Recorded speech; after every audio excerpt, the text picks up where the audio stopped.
गांव की एक जगह पर एक विशाल कटहल का पेड़ था, जिसके नीचे एक सुंदर सा घर बना था, जिसे जंगल के सारे पक्षी कटहल का घर कहते थे।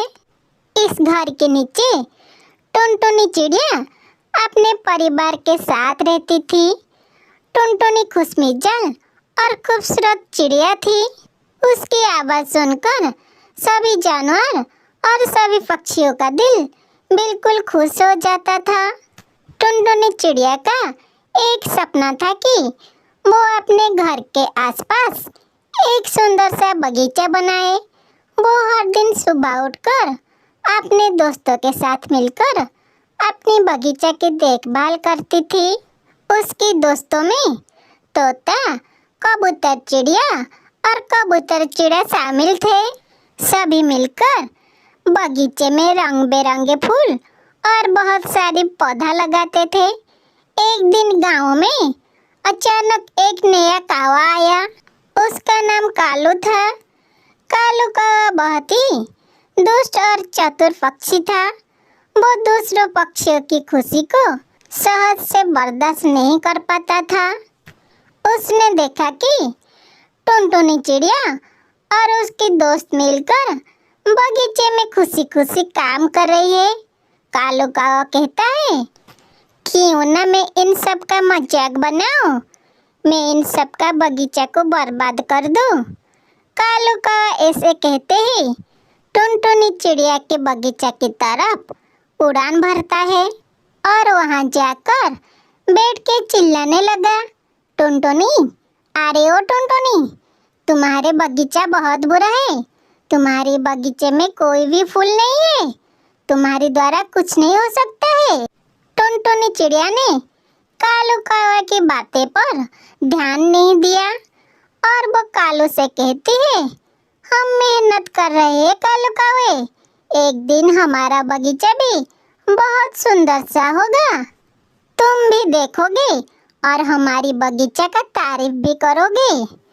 ऐसा सुनकर कालू कौवा वहाँ से उड़ जाता है, लेकिन वो हार नहीं मानता है और वो अपने दोस्तों के साथ मिलकर उस बगीचे में आना जाना लगा दिया।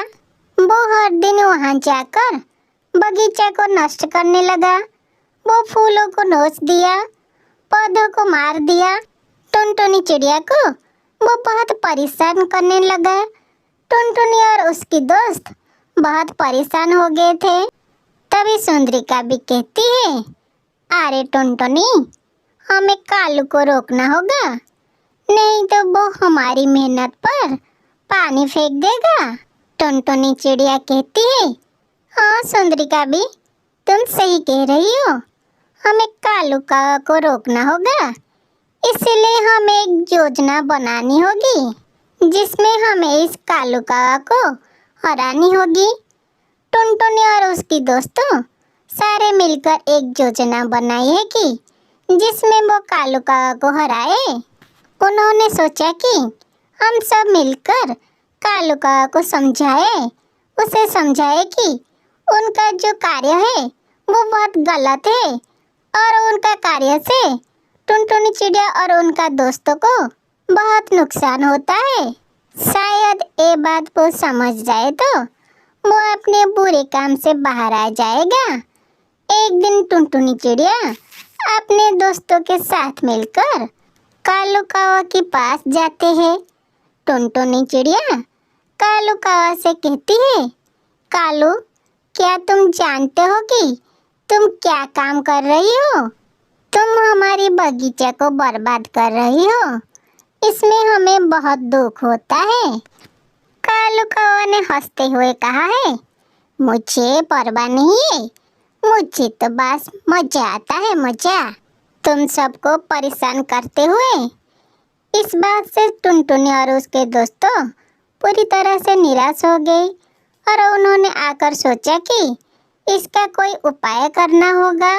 उन्होंने सोचा कि अगर कालू कौवा को सबक सिखाने का एक तरीका निकल जाए तो वो अपनी हरकतों से बाहर आ जाए। टुनटुनी चिड़िया कहती है, सुनो साथियों, हम सब मिलकर एक जाल बुनेंगे और जब कालू कौवा आएगा तो हम उसे उस जाल में पकड़ लेंगे।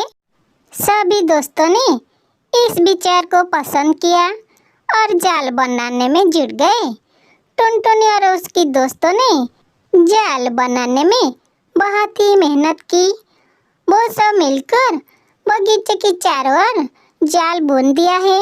जाल को इस तरह सजाया हुआ था कि जब भी कालू कौवा बगीचा में आएगा वो उस जाल में फंस ही जाएगा।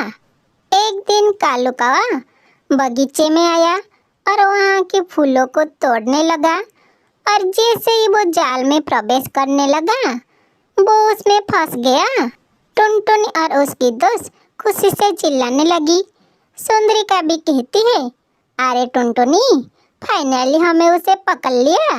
कालू ने हमारी जाल में फंस गया। कालू ने देखा कि अब वो जाल में फंस गया है और वो कुछ नहीं कर सकता है और वो टुनटुनी से कहता है, कृपया करके मुझे छोड़ दो। अब मैं ऐसा दोबारा कभी नहीं करूँगा। टुनटुनी चिड़िया कहती है, लेकिन तुम सच में ऐसा सोचती हो कि मैं तुम्हें छोड़ सकती हूँ? लेकिन पहले तुम्हें वादा करना होगा कि तुम हमारी बगीचे को फिर से नुकसान नहीं पहुँचाओगी।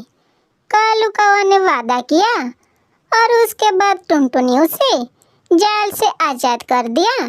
कालू कौवा अपनी गलतियों को एहसास किया। टुनटुनी और उसकी दोस्तों से वो माफ़ी भी मांगा। टुनटुनी चिड़िया उसे माफ़ कर दिया और उससे कहती है, कालू, हम सब एक साथ रहेंगे तो हम खुशी से रह पाएंगे। कालू कौवा टुनटुनी के बगीचे का मदद करने का फैसला किया। उसने अपने साथ पक्षियों को बुलाया और टुनटुनी चिड़िया का बगीचा सजाने में उसकी मदद की। कुछ दिन में टुनटुनी चिड़िया का बगीचा फिर से खिल उठा है। बगीचे में सुंदर सा फूल, हरे पौधे और रंग बिरंगी तितलियां उड़ने लगी।